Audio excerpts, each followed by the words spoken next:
ഈ കാൽപ്പാടില്ലേ, ഈ കാൽപ്പാടല്ല ഇന്നലെ ഞാൻ പറഞ്ഞില്ല നിങ്ങളുടെ നീ ഈ കാൽപ്പാടം നോക്കിയാൽ വന്നതെന്ന് പറഞ്ഞു. ഞാൻ 4 വട്ടം, ഒന്നങ്ങോട്ടും ഇങ്ങോട്ടും 4 വട്ടം വന്ന കാൽപ്പാടുകളാണ് കേട്ടോ ഇത്.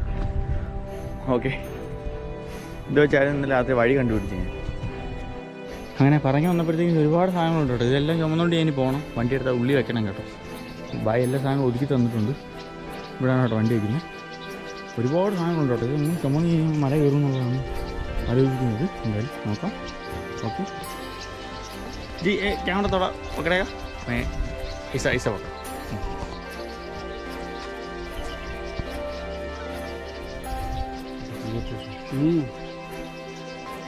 क्लियर तो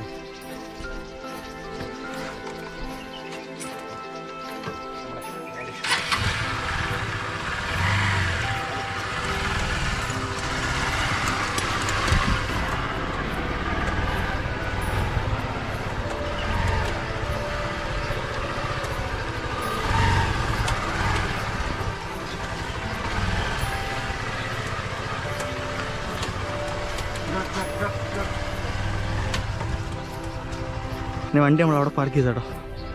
ക്യാനെടുത്ത് നീ സാധനങ്ങളൊക്കെ ചുമക്കണം, അതാണ് പാട്, മുഷ്കിലാണ്. ഹെൽമെറ്റൊക്കെ എടുത്തിട്ട് വെക്കട്ടെ. ഹെൽമെറ്റ് ഗ്ലൗ ഒക്കെ എടുത്ത് ഇവിടെ കൊടുത്തിട്ട് പോവാം. ഓക്കെ, സമയം ഇപ്പോൾ എത്രയോ മണിയാട്ടോ. നല്ല വെയിറ്റ് ഉണ്ട്. ഇതൊക്കെ കൊണ്ടുപോകണോ എന്നുള്ളതാണ് ഡൗട്ട്. എല്ലാം വേണ്ടുന്ന സാധനങ്ങളാണ്. ചെയർ എന്തായാലും നോക്കാം. അങ്ങ് എത്തുമ്പോൾ സമയമാവും, കുഴപ്പമില്ല. പയ്യെ പയ്യെ കയറാം. പ്ലാൻ ബി ആക്കി കേട്ടോ. സാധനം എല്ലാം പറക്കി വെച്ചിട്ട് ഈ സാധനം നമ്മൾ വന്ന വഴിക്ക് കൊണ്ട് ഇട്ടിട്ട് വരാമെന്ന് വിചാരിച്ചു. അല്ലെങ്കിൽ പണി പാളും ഗായ്സ്. എന്തിനാ വെറുതെ ഞാൻ കുഴഞ്ഞ് ഇവിടം തന്നെ എടുത്തപ്പോഴത്തേക്ക് ഭയങ്കര വെയിറ്റ് കേട്ടോ. മുഷ്കിലാണ്. അപ്പോൾ എന്തായാലും അങ്ങനെ ചെയ്യാമെന്ന് വിചാരിച്ചു. ഓക്കെ, രാത്രി ഇരുട്ടിയിട്ടുണ്ട്. കയറണം, മല കയറണം നമ്മളില്ല. ഓക്കെ, എന്തായാലും നോക്കാം. ഞാൻ ഒരു പാകിസ്ഥാനികളടുത്ത് ഇത് ചോദിച്ചു കേട്ടോ, സ്ഥലം തരാമെന്ന്. എന്നെ കാണാൻ പറ്റുന്നുണ്ടോ? എന്തായിരിക്കും ഒന്നും പറയണ്ട, ഡീറ്റെയിലായിട്ട് പറഞ്ഞുതരാം. ചാനൽ ചുമക്ക് കേട്ടോ. അങ്ങനെ ഫസ്റ്റ് ദിവസം രാവിലെ സമയം 10 മണിയായിട്ടോ. ഉറക്കൊക്കെ എണീറ്റ് ഇവിടെ ഇതില്ല. എണീറ്റിട്ട് ഫുഡ് ഉണ്ടാക്കണം, ചായ വല്ലതും കുടിക്കണം. നല്ല വിശക്കുന്നു, എന്തെങ്കിലും കഴിക്കണ്ടേ. ഓക്കെ, എണീറ്റിട്ട് ബ്രെഡ് കൊണ്ട് കേട്ടോ. രാവിലത്തെ ആഹാരം ഇതാണ്. ഓക്കെ, 2 ബ്രെഡും കട്ടൻ ചായ, അതാണ്. ഓക്കെ,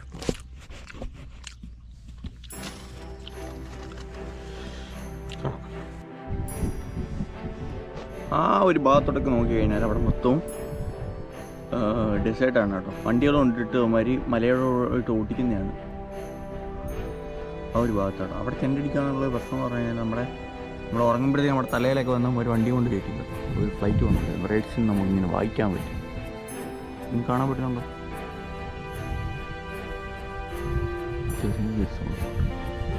ഡബിൾ ഡെക്കറാണ് കേട്ടോ.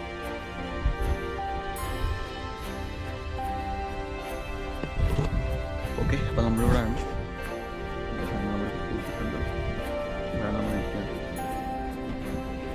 ബുറാക്കിനെ കുറച്ച് കഴിയുമ്പോൾ പോയി നോക്കണം. ഞാൻ ഈ തണലിൻ്റെ ചൂട്ടിലിരുന്നു. അകത്ത് ചൂടൊന്നുമില്ല കേട്ടോ. എന്നാലും പുറത്ത് വെയിലത്തിരിക്കുന്നതിനേക്കാളും നല്ലതെങ്കിൽ നല്ലതെങ്കിൽ. ഓക്കെ, അതാണ് അടിപൊളി. സമയങ്ങൾ ഇഷ്ടമാകും പോലും ഏതാ, നമുക്കൊന്നും ചെയ്യാനില്ല, അതാണ് പ്രശ്നം. അതാണ് വേണ്ടത്. നമുക്കൊന്നും ചെയ്യാനില്ല, നമ്മൾ ഫ്രീ ആയിട്ട് ഇങ്ങനെ ഇരിക്കണം. ഫോണിൽ നെറ്റില്ല, ഫോൺ 2 ഫ്ലൈറ്റ് മോഡാക്കി.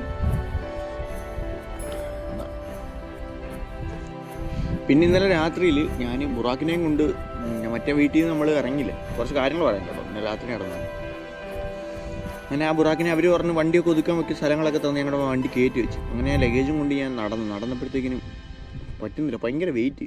ഞാൻ ഇവിടെ എന്തായാലും എത്തത്തില്ലായിരുന്നു കേട്ടോ ഇന്നലെ ആണെങ്കിൽ. അപ്പം ഞാൻ വിചാരിച്ചു ബുറാക്കിനെയും കൊണ്ട് ചേട്ടാ വണ്ടി എടുത്തിട്ട് ഈ സാധനങ്ങൾ കൊണ്ട് ഇവിടെ ഇട്ടിട്ട് ബുറാക്കിനെ അവിടെ കൊണ്ടുവച്ചിട്ട് വരാമെന്ന് വിചാരിച്ചു. വണ്ടി എടുത്തപ്പോഴത്തേക്കും രാത്രി ഇരുട്ടിപ്പോയി. ഞാൻ പിന്നെ വണ്ടി സത്യം പറഞ്ഞാൽ ആ ഒരു മൈൻഡിലാണ് ഇറങ്ങുന്നത്. ഞാൻ വണ്ടി ഓടിച്ച് എൻ്റെ ഹെൽമെറ്റൊക്കെ അവിടെ ഇരിക്കും, ഹെൽമെറ്റും ഗ്ലൗവും ഹെഡ്ഫോണും അവിടെ ഇരിക്കും.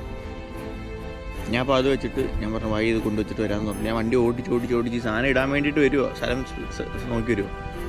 പിന്നെ കുറച്ചും കൂടെ മുന്നോട്ട് പോയി അത്രയും നല്ലതല്ലേ അത്ര നല്ലതല്ലേ എന്ന് പറഞ്ഞാൽ അങ്ങനെ കൊണ്ടിട്ട് ലാസ്റ്റ് ഞാൻ എത്തിയതൊരു ആ വന്നതിൻ്റെ സ്ഥലത്തിലൂടെല്ലാം ഞാൻ വണ്ടി കയറ്റിയിട്ട് മണലോടാണ് കേട്ടോ. ഇത്രോട്ടം വീഴാൻ പോയി. അങ്ങനെ പോയി നേരെ ഞാൻ വേറെ സ്ഥലത്തൊരു പാകിസ്ഥാനിലുണ്ട്. ഇതിൻ്റെ ബാക്കിലൊരു പാകിസ്ഥാനുള്ളത്. അവരുടെ കാര്യങ്ങൾ പറഞ്ഞപ്പോൾ അവർ നമ്മളൊരു സപ്പോർട്ട് ചെയ്യാത്ത രീതിയിലായിരുന്നു. കാര്യം വണ്ടി വയ്ക്കാൻ പറ്റത്തില്ല, കാര്യം കട്ടുകൊണ്ട് പോകും, ഇങ്ങനെയൊക്കെ പറഞ്ഞു. അപ്പോഴത്തേക്കും കൂടുതലുള്ള എടുത്ത് അപ്പോൾ ഇറങ്ങി വന്നിട്ട് പറഞ്ഞു ആരിവിടെ കട്ടുകൊണ്ട് പോകും വണ്ടി, ആരും അങ്ങനെ വരുത്തില്ലല്ലോ. അപ്പോഴത്തേക്കും അവന്മാരെ മാറ്റുന്നു, ഇങ്ങനെ നമുക്ക് മനസ്സിലാവുമല്ലോ. അങ്ങനെ ഞാൻ പറഞ്ഞാൽ ശരി വേണ്ട, വണ്ടി വയ്ക്കേണ്ട. എൻ്റെ സ്വന്തം റിസ്കിൽ ഞാൻ ഒരു സ്ഥലത്ത് കൊണ്ട് വെച്ചിട്ടുണ്ട്, ഞാൻ നിങ്ങളെ കാണിച്ചു തരാം. നമ്മൾ കുറച്ച് കഴിഞ്ഞ് അങ്ങോട്ട് പോകുന്നുണ്ട്, വണ്ടി ബുറാക്കിനെ കാണാൻ പോകുന്നു. അവനെ അവിടെ വെച്ചിട്ട് എനിക്ക് ഇങ്ങോട്ട് വരാൻ ഭയങ്കര മനസ്സിന് വിഷമം തന്നെ. പക്ഷേ അവസ്ഥ പടച്ചോനെ എനിക്ക് എഴുതി അങ്ങനെ ആയിരിക്കും എന്നുള്ളത് വെച്ചിട്ടാണ് ഞാൻ അവിടെ വെച്ചത്. ബുറാക്കിനെ എപ്പോഴും കാണണം, വണ്ടി പൊതന്നെ വെച്ചേക്കുന്നത്. ഇവിടുത്തെ ചെക്കന്മാരൊക്കെ ഇവന്മാർ ഈ ഡെസേർട്ടിലായതുകൊണ്ട് ഇവന്മാർ വണ്ടി അങ്ങോട്ടും ഇങ്ങോട്ട് നോക്കത്തൊന്നുമില്ല. എടുത്ത് വെച്ച് കത്തിച്ച് വരും, കൊണ്ടുവച്ച് ഇടിക്കുകയൊക്കെ ചെയ്ത് കഴിഞ്ഞാൽ ആകെ പിന്നാവും. പിന്നെ വണ്ടി അത് ചുമന്നുകൊണ്ട് പോകാനും പറ്റത്തില്ല, അത് അറിയത്തില്ല. 1-2 ദിവസം അനങ്ങായിരിക്കുമ്പോൾ ആരെങ്കിലും എടുത്തുകൊണ്ട് പോയാലോ. അങ്ങനെ വരാതിരിക്കട്ടെ, ബുറാക്ക് അവിടെ ഉണ്ട്. അപ്പം അങ്ങനെയൊക്കെയുള്ള പ്രശ്നങ്ങളായിരുന്നു. പിന്നെ ഒരു വട്ടം വീണ്, അങ്ങനെ ഒരു പാകിസ്ഥാനെ പിടിച്ച് പൊക്കിയെടുത്ത് തന്ന് വീണ് കഴിഞ്ഞാൽ അങ്ങ് വിട്ടേക്കണം, ഇത് വെയിറ്റ് ഉള്ളതുകൊണ്ട്. ഞാൻ പിന്നെ അങ്ങ് ഇറങ്ങിയിട്ട് പിന്നെ ആ പുള്ളിയായിട്ട് പൊക്കി തന്നു. അങ്ങനെ ഇവിടെ ഞാൻ എത്തി. അതായിരുന്നു ഇന്നലത്തെ രാത്രിയിലെ സ്റ്റോറി. എൻ്റെ പൊന്നെ, ഞാൻ ഇങ്ങനെയുള്ള പാകിസ്ഥാനാണ് ഇപ്പോഴാണ് അവിടെ കാണുന്നത്. ഇവിടുത്തെ മാറുടെ ഒരു മെൻറ്റാലിറ്റി വെച്ചുള്ള അതിന് ഹെൽപ്പ് ചെയ്തിട്ടില്ല. അല്ലെങ്കിൽ പാകിസ്ഥാന് ഭയങ്കര സ്നേഹമുള്ളവന്മാരായിരുന്നു, സത്യം ഭയങ്കര ഹെൽപ്പിങ് ആയിരുന്നു. എന്താണ് ഫുഡൊക്കെ കഴിച്ചിട്ട് പോകാൻ വേണ്ടെന്ന്. നമ്മുടെ ആവശ്യം നമ്മുടെ ഇതും എന്തായിരുന്നു എന്നുള്ളതാണ് നമ്മൾ. കുഴപ്പമില്ല. ബാക്കിയുള്ളവരൊക്കെ ഭയങ്കര സെറ്റപ്പാണ്. പാകിസ്ഥാനികളോട് എനിക്ക് ഭയങ്കര സ്നേഹമാണ്. ബംഗ്ലാദേശികളോട് സ്നേഹമാണ്. ബംഗ്ലാദേശികളെന്ന് പറഞ്ഞാൽ അടിപൊളിയാണ്. അത് ഭയങ്കര സ്നേഹമാണ് അവന്മാർക്ക്. ഇന്നലെ തന്നെ വണ്ടിയൊക്കെ ഒതുക്കി മേളിൽ അവിടെ കയറ്റി വെച്ചിട്ട് എല്ലാം സെറ്റപ്പാക്കി തന്നു.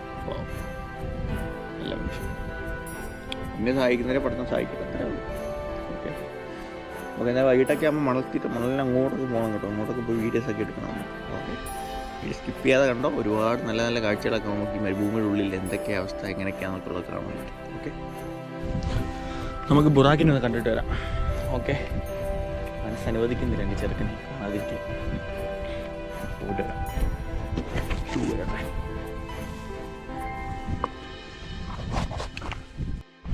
ഈ കാൽപ്പാടില്ലേ, ഈ കാൽപ്പാടല്ല ഞാൻ ഇന്നലെ ഞാൻ പറഞ്ഞല്ലോ നിങ്ങളുടെ ഈ കാൽപ്പാടം നോക്കിയാൽ വന്നതെന്ന് പറഞ്ഞു. ഞാൻ 4 വട്ടം, ഒന്നങ്ങോട്ട് ഇങ്ങോട്ട് 4 വട്ടം വന്ന കാൽപ്പാടുകളാണ് കേട്ടോ ഇത്.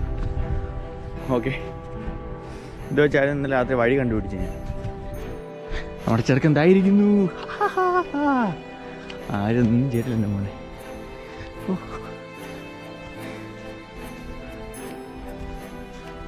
ബുറാക്ക് ഇന്നലെ ഞാൻ കേട്ടോ ഇന്ത്യത്തൊക്കെ ആയിട്ട് ഒരുപാട് ഓടിച്ചു കേട്ടോ. ആരും പോയിട്ടുമില്ല വന്നിട്ടുമില്ലാത്തൊരിതാ. എൻ്റെ അവസ്ഥ കൊണ്ട് ഞാൻ ചെയ്തയാടാ മോനെ, നിന്നെ ഇത്രയായിട്ട് കഷ്ടപ്പെടുത്തിയത്. ഇത്രയും മണ്ണാണ്. അത് മരുഭൂമിയിലും ഇതാണ് കേട്ടോ, നീരാവി അടിച്ചിട്ടാണ് ഇത് ഇറങ്ങിയിരിക്കുന്നത്. എൻ്റെ ചെറുക്കൻ ഇവനെ കണ്ടുകൊണ്ടിരിക്കുന്ന തന്നെ ഒരു ഇതാണ് കേട്ടോ. അതിൽ എന്തെങ്കിലുമൊക്കെ ചെയ്യുമോ എന്നുള്ളൊരു പേടിയാണ്.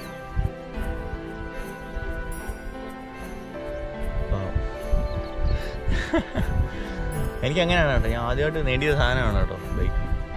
ഞാൻ നാട്ടിലും ഇല്ല, ഇവിടെ വന്നിട്ട് ഒരു ആഗ്രഹത്തിൻ്റെ പുറത്ത് മേടിച്ചാണ്. അതുകൊണ്ടാണ് സ്വന്തം മുതല.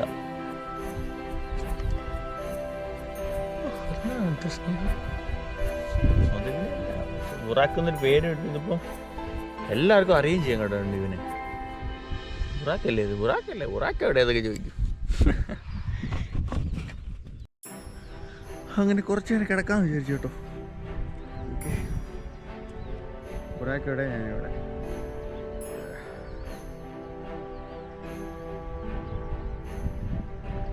ഇവിടെ അങ്ങ് ടെൻ്റ് അടിക്കാൻ മതിയായിരുന്നു.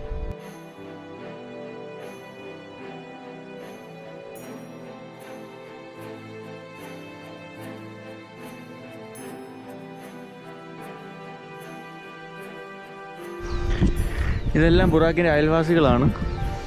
ഉണ്ടല്ലേ, പക്ഷെ ആരും എൻ്റെ ബുറാക്കിനെ നോക്കിയിട്ടൊന്നുമില്ല കേട്ടോ. ഇതെല്ലാം എൻ്റെ ബുറാക്കിൻ്റെ അയൽവാസികളാണ് കേട്ടോ. ഇവിടെ പണി ചെയ്യുന്ന ആളുകളെല്ലാം ഇവരുമാണ് എൻ്റെ ബുറാക്കിനെ നോക്കാനും നോക്കാതിരിക്കാനും ഒക്കെ. ഓക്കെ, എന്നിരുന്നോടാ കൊച്ചു കല്ലോ ബുറാക്കിനെ.